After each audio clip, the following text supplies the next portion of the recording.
நம்ம இன்னைக்கு புவா பீத்தா எப்படி பண்ணுறதுன்னு பார்க்க போகிறோம். இது ஒரு ஃபேமஸான பெங்கால் ஸ்வீட் ரெசிபி. இது செய்கிறதும் ரொம்ப ஈஸி, டேஸ்ட் ரொம்பவே சூப்பராக இருக்கும். ஹாய் ஃப்ரெண்ட்ஸ், வணக்கம். என் பேர் Abi. Welcome to Indian recipes Tamil. வீடியோக்குள்ளே போகிறதுக்கு முன்னாடி நம்ம சேனல் இந்தியன் ரெசிபீஸ் தமிழை சப்ஸ்கிரைப் பண்ணிக்கோங்க. கூடவே இருக்க பெல் சிம்பலையும் கிளிக் பண்ணிக்கோங்க.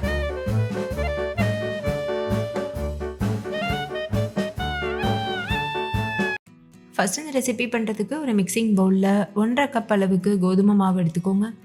நீங்கள் கோதுமை மாவுக்கு பதிலாக மைதா மாவு கூட யூஸ் பண்ணிக்கலாம். 1/2 கப் அளவுக்கு ரவை சேர்த்துக்கோங்க. 1/2 கப் அளவுக்கு நாட்டு சக்கரை சேர்த்துக்கோங்க. நாட்டு சர்க்கரைக்கு பதிலாக நீங்கள் சர்க்கரை யூஸ் பண்ணிக்கலாம். கூடவே ஒரு பிஞ்ச் அளவு உப்பு சேர்த்து நல்லா மிக்ஸ் பண்ணிக்கோங்க. நான் யூஸ் பண்ணியிருக்கிறது வறுத்த ரவை, அதாவது ரோஸ்டட் ரவானே நம்மளுக்கு கடையில் கிடைக்கும்ல, அந்த ரவை தான் யூஸ் பண்ணியிருக்கேன். இதுதான் யூஸ் பண்ணணும்னு அவசியம் இல்லை, நீங்கள் நார்மல் ரவை கூட யூஸ் பண்ணிக்கலாம். இது கூட வெதுவெதுப்பான தண்ணி கொஞ்சம் கொஞ்சமாக சேர்த்து மிக்ஸ் பண்ணிக்கோங்க. கொஞ்சம் கூட கட்டிகள் இல்லாமல் நல்லா மிக்ஸ் பண்ணிக்கோங்க. ஒரு விஸ்க் வச்சு மிக்ஸ் பண்ணிங்கன்னா ஈஸியாக வேலை முடிஞ்சிடும். விஸ்க் இல்லைன்னா பரவாயில்ல, நீங்கள் கரண்டி இல்லைன்னா ஸ்பேச்சுலா வச்சு கூட மிக்ஸ் பண்ணிக்கலாம். நல்லா கலந்ததுக்கப்புறமா மூடி போட்டு மூடிட்டு ஒரு 1/2 மணி நேரத்துக்கு ஊற வச்சுக்கோங்க. 1/2 மணி நேரத்துக்கு அப்புறமா நம்ம இந்த ரெசிபி செய்ய ஸ்டார்ட் பண்ணலாம். இப்போ 1/2 மணி நேரம் ஆகியிருக்கு. பொரிக்கிறதுக்கு தேவையான அளவுக்கு எண்ணெயை நல்லா சூடு பண்ணிவிட்டு அது உள்ள இந்த மாதிரி ஒரு ஸ்டீல் பிளேட் போட்டுக்கோங்க. இது எதுக்காக பண்ணுறோன்னா, இந்த பூவா பித்தா ரெசிபி எல்லா பக்கமும் ஒரே மாதிரி சைஸில் வரணுன்றதுக்காக தான் பண்ணுறோம். அதாவது நல்ல ஒரு ரவுண்ட் ஷேப்லேயும் வரணும், அதே சமயத்தில் எல்லா ஸ்வீட்டும் ஒரே சைஸில் இருக்கணும், அதுக்காக பண்ணுறோம். இப்போ இந்த தட்டு நல்ல சூடாக இருக்குது. சூடாக இருக்கும்போது இது எண்ணெயிலேருந்து வெளியில் எடுத்துகிட்டு இந்த மாதிரி ஒரு கரண்டி மாவு எடுத்து ஊற்றிக்கோங்க. இப்போ அப்படியே மெதுவாக அந்த தட்டை உள்ளே சேர்த்துருங்க, அதாவது எண்ணெய்க்குள்ளே சேர்த்துருங்க. ஸ்டவ்வை மீடியம் ஃப்ளேமில் வச்சுட்டு அதுக்கு மேலே சூடான எண்ணெயை தெளித்து விட்டுட்டே இருக்கும்போது இந்த மாதிரி தானாக மேலே எழும்பி வந்துடும். அந்த தட்டுலேருந்து இந்த ஸ்வீட் தானாக வெளியில் வந்துடும். இப்போ இதை 2 பக்கம் திருப்பி விட்டு பொன்னிறமாக வர வரைக்கும் வேக வச்சுட்டு நம்ம வெளியில் எடுத்துடலாம்.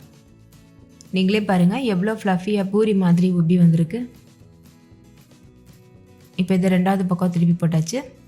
இதே போல் 2 பக்கம் திருப்பி விட்டு வேக வச்சுக்கோங்க. இந்த அளவுக்கு கலர் சேஞ்ச் ஆனதுக்கப்புறமா வெளியில் எடுத்துடுங்க. இது ரொம்பவே டேஸ்டியாக இருக்கும். இப்போ இதே போல் மீதி இருக்க எல்லா மாவுலையுமே நம்ம செஞ்சிடலாம். இது போல் ஒரு கரண்டி மாவு எடுத்து ஊற்றிட்டு மெதுவாக உள்ளே வச்சுருங்க. பாருங்கள், இந்த மாதிரி சேர்த்துட்டு அதுக்கு மேலே சூடான எண்ணெயை இந்த மாதிரி தெளித்து விடணும். ஸ்டவ் மீடியம் ஃப்ளேம்லேயே இருக்கட்டும். அதாவது எண்ணெய் நல்லா சூடாக இருக்கணும். அதுக்கப்புறமா ஸ்டவ்வை மீடியம் ஃப்ளேமுக்கு மாற்றிடுங்க. நீங்களே பார்த்தீங்கல்ல எவ்வளோ சூப்பராக வெளியில் வந்துருச்சு. இப்போ இதுக்கு மேலே எண்ணெயை தெளித்து விட்டு 2 பக்கம் திருப்பி விட்டு ஏற்கனவே சொன்னது போல் பொன்னிறம் வந்ததுக்கப்புறமா வெளியில் எடுத்துருங்க. உங்களுக்கு இந்த மாதிரி பிளேட் வச்சு செய்கிறதுக்கு விருப்பம் இல்லைன்னா நீங்கள் அப்படியே டைரெக்டாகவே கடாயில் வைக்கலாம். நம்ம அப்பம்லாம் செய்வோம்ல, அந்த மாதிரி டைரெக்டாக எண்ணெயில் அப்படியே நீங்கள் ஒரு கரண்டி மாவு எடுத்து விடலாம். இந்த மாதிரி பண்ணும்போது ஒரே ஒரு பெனிஃபிட் ஷேப் பார்க்குறக்கு நல்லா அழகாக இருக்கும். எல்லா ஸ்வீட்டும் ஒரே சைஸில் இருக்கும், அது மட்டும்தான். அதே போல் கோதுமை மாவு, வெல்லம் இதெல்லாம் வச்சு பண்ணுறதுனால நல்ல ஒரு ஹெல்த்தியான ஸ்வீட்டாக இருக்கும். டேஸ்ட்டும் ரொம்பவே சூப்பராக இருக்கும். ஸோ மிஸ் பண்ணிடாமல் ட்ரை பண்ணி பாருங்கள். இப்போது எண்ணெயில் நான் டைரெக்டாக ஊற்றி காமிக்கிற பாருங்கள்.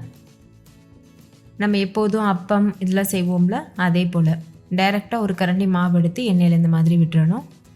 ஸ்டவ்வை மீடியம் ஃப்ளேமில் வச்சு சூடான எண்ணெயை தெளித்து விட்டு 2 பக்கம் திருப்பி விட்டு பொன்னிறம் வர வரைக்கும் வேக வச்சுக்கோங்க. ஷேப் பாருங்கள் எந்த மாதிரி இருக்குன்னு. ஷேப் தான் வேறு மாதிரி இருக்கும், டேஸ்ட் ஒரே மாதிரி தான் இருக்கும். உங்களுக்கு எந்த மெத்தட் கன்வீனியண்ட்டாக இருக்கோ நீங்கள் அது சூஸ் பண்ணிவிட்டு பண்ணலாம். ஓகே, இப்போ நான் இதை பிச்சு காமிக்கிறேன் பாருங்கள், எவ்வளோ சாஃப்டாக இருக்குது. நீங்களே பாருங்கள், நல்லா ஃப்ளஃபியாக பர்ஃபெக்டான ஒரு ரெசிபியாக இருக்கும். டேஸ்ட் ரொம்பவே சூப்பராக இருந்தது. ஓகே ஃப்ரெண்ட்ஸ், இந்த வீடியோ உங்கள் எல்லாருக்கும் ரொம்ப பிடிச்சிருக்குன்னு நம்புகிறேன். பிடிச்சிருந்தா லைக் பண்ணுங்கள், உங்கள் ஃப்ரெண்ட்ஸ் கூட ஷேர் பண்ணுங்கள். நீங்களும் செஞ்சு பார்த்துட்டு டேஸ்ட் எப்படி இருந்ததுன்னு கமெண்ட்டில் சொல்லுங்கள். தேங்க்யூ, பாய்.